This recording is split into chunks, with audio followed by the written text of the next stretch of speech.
Welcome to How to Get What You Want. This podcast is for driven women ready to claim their goals and navigate their careers with clarity and confidence. Join me as we explore real stories, tools, and strategies to help you steer your career exactly where you want to go. Let's get started on helping you get what you want. Hey, welcome. I'm so glad that you made the choice to be here today because I am with somebody that I really respect a lot and just enjoy being around. This is my friend Jessica. How are you, Jessica? I'm doing well. I'm so excited to be here. Thank you for having me. I'm so excited. It's always funny. I don't know if people realize this, but we don't really have a plan of what we're going to talk about. We have kind of like a very loose framework. So I'm excited to see kind of what bubbles up as we go through our conversation today. But to get us to start, tell people who you are, what you do, kind of tell us a little bit about the contextual journey of where you got to where you are today. Yes. So I am in the multifamily housing industry.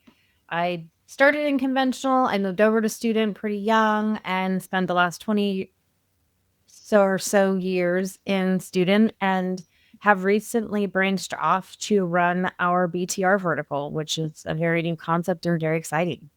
What is BTR? Build to rent. So it kind of targets that demographic and age group after college and then also later on in life. So single family or townhomes, but we're really catering to the needs, wants, and desires of these particular prospects or residents who are just looking for a little bit different lifestyle and they want that private living experience, but still the community and the luxury amenities and those types of things. So just to give some people some color, if they don't come from your industry, you work like student means student housing in colleges and universities and residential. Did you use residential or apartment buildings? So conventional. So it's basically the experience and the support of residents who are in multi-family places. Yes. And helping people find homes at the end of the day. Yes. Awesome. I love it. What do you love about it? I think what I love most is twofold. I think, when you're on site and going through that journey with the prospect and getting them to tour them around and understanding what they want and need out of your community, how you can apply that and give that to them. Initially was what captured me. The real estate, I've always found real estate very engaging and interesting. And then I really fell in love with the leadership and just the people. So I think initially it was the people that you're leasing to and that you're providing homes for. And not that that's not still a passion, but I think it kind of grew into helping people sort of mold their career and become good leaders. Yeah, leadership is something that you really have to invest in yourself to get your not just confidence, but understand how to support the people around you. And when you think about because what I heard you say is you love being in front of the clients, but now you realize that you also love your colleagues and the people that are in the industry around you. And that's because you I don't want to say climb the ladder, but you're in a different position where now you have people that are the frontline people and leaders who have people who are those frontline people. So when you look back on your past self, what do you think are your biggest takeaways on your journey? It was a long journey, I feel. I feel like, and there were times, and I say that because there were times and points in my career where I wanted to jump faster than I was ready to. And, I remember having days, I've always been really ambitious and eager and tenacious to, take the next step and move on and take the next challenge.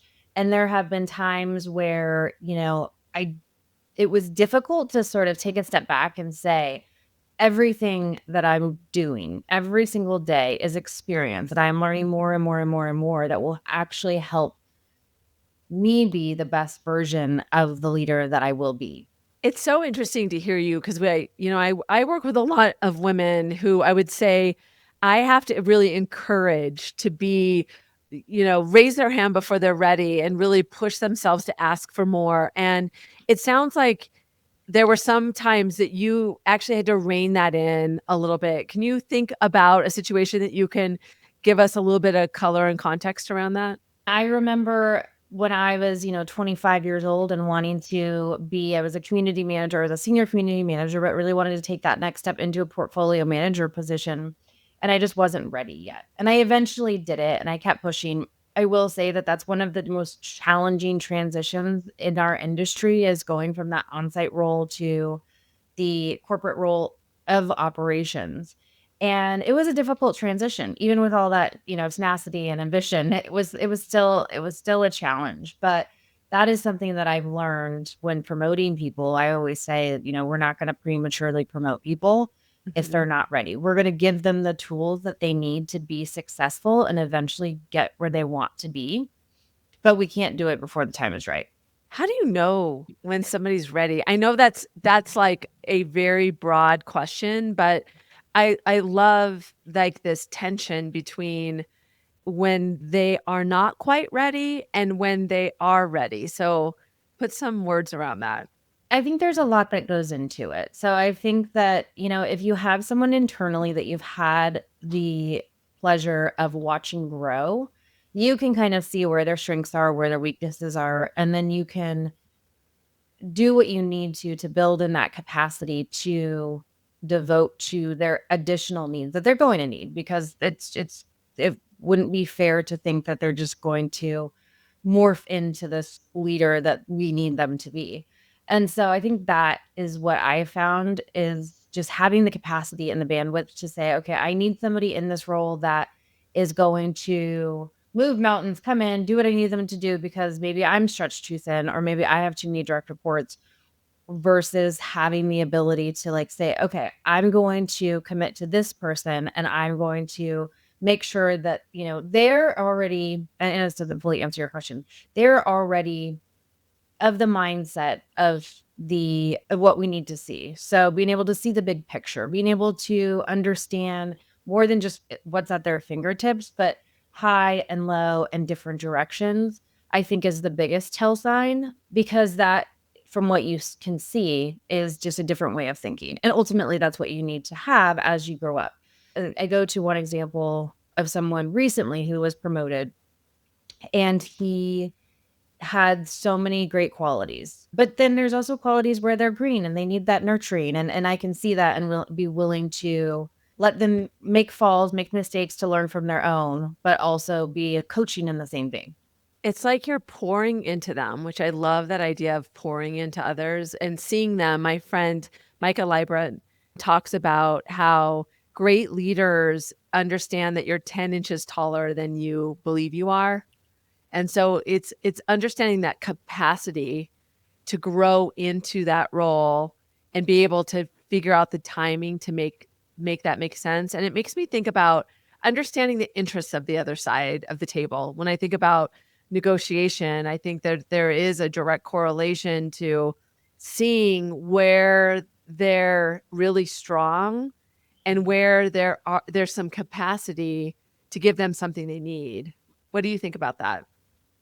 Yeah, absolutely. And I think that goes both ways. I think, when we see people change roles, we know that there is going to be that, but also giving that to them. So to your Mm. point, you're not going to layer on a huge portfolio for a person that's walking into a role. You're going to start them off with a smaller portfolio. And you have to be able to have that capacity, right? And then as they learn and as they, like start riding the bike and, moving the pedals and getting things that they understand. I mean, it takes a good chunk of time to get used to a new role and understand, okay, I'm stepping up. So now rather than, telling people what to do, I need to inspire them to do the right thing. And what I did in that role wasn't always necessarily the best thing. So I think being able to take a step back for those leaders and say, wow, this actually might be a better way of doing it than I was doing it. And Yeah. I think that that's an interesting transition too. Yeah. And understand yeah, it takes like you have to take your ego out of it because Mhm. your way is not the best way, and it's so hard to we have so little time these days. We're going from meeting to meeting and commitment to commitment, and leadership causes you to intentionally make that space to not only consider what is important to move that person into the next role, but you talked about keeping track of or looking at and being curious about what's working for them so that they can feel comfortable. That's really showing that you care enough to pay attention. I mean, you have to. You have to, because how else, how else are they going to ultimately be successful? I think, having a team where you can say, okay, this person can handle a little bit more to build a crutch for this person. And as this person gets their momentum, they're going to take it on and it's going to free up the rest of the team to be more, stabilized Mhm. and equal. But for a period of time to get this person up and running, like this team member needs to take a little bit more. I need to take a little bit more and invest a little bit more. Yeah. And so I'm incredibly fortunate to have phenomenal teams. I'll say that. What tips would you give, like, when you look back on that journey for you and you think about considering the interests of the other party and how you make sure that you show up either as your growth or as you as a leader, that growth? What tips do you have? Ask questions.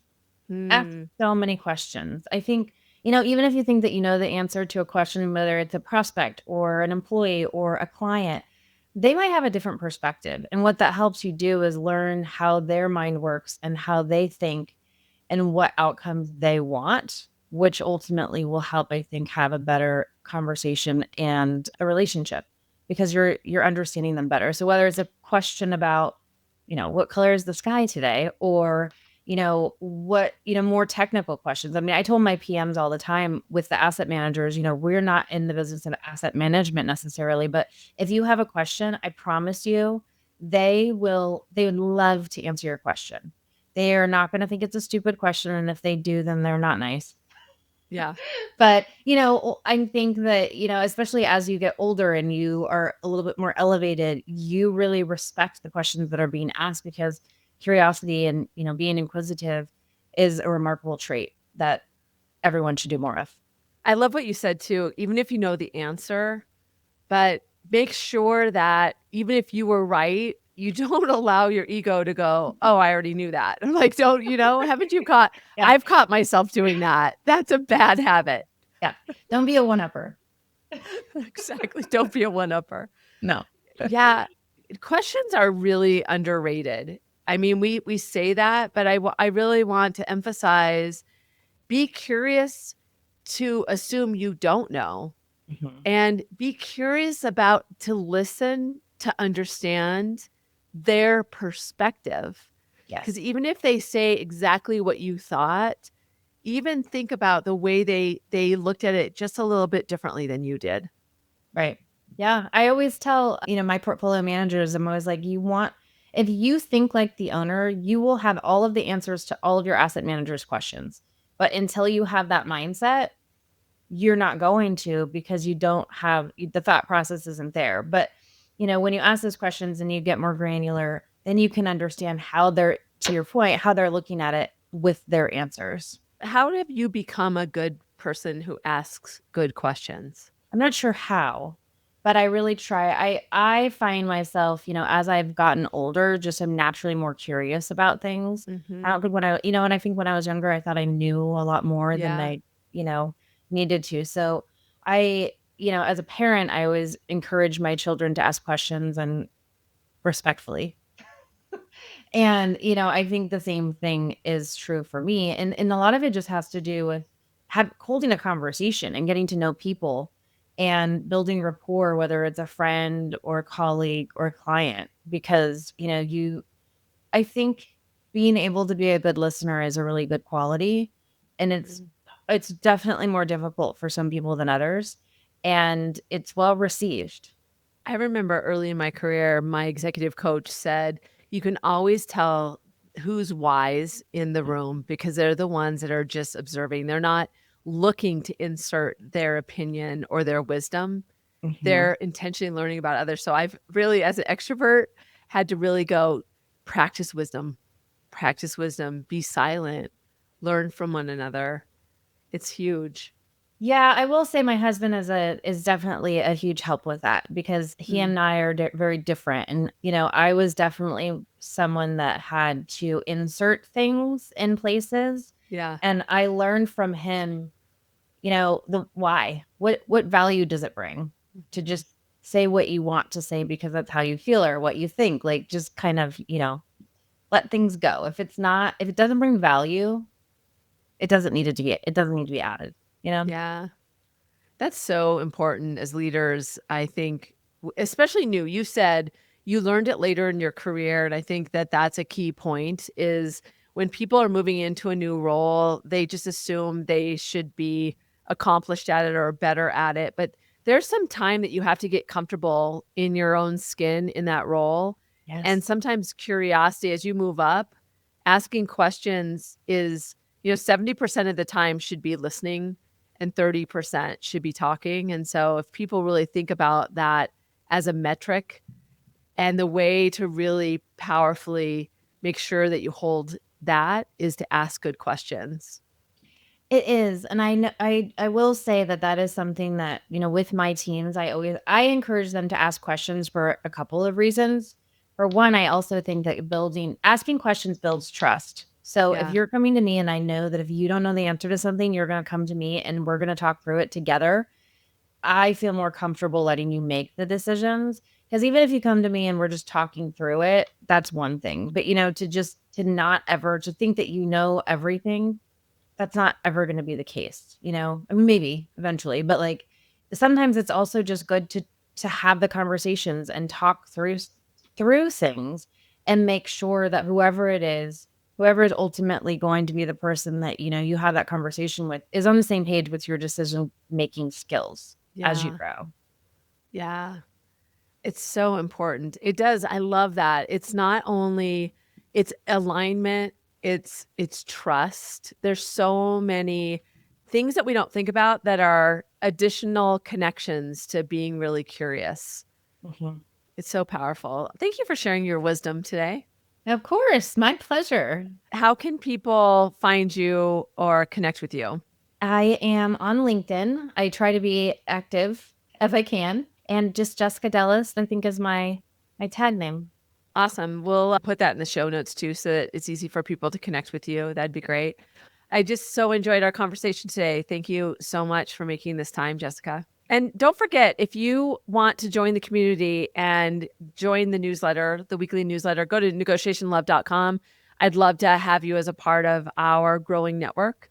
And don't forget that negotiation is not just a skill, it's a mindset. So until next time, I'm Susie.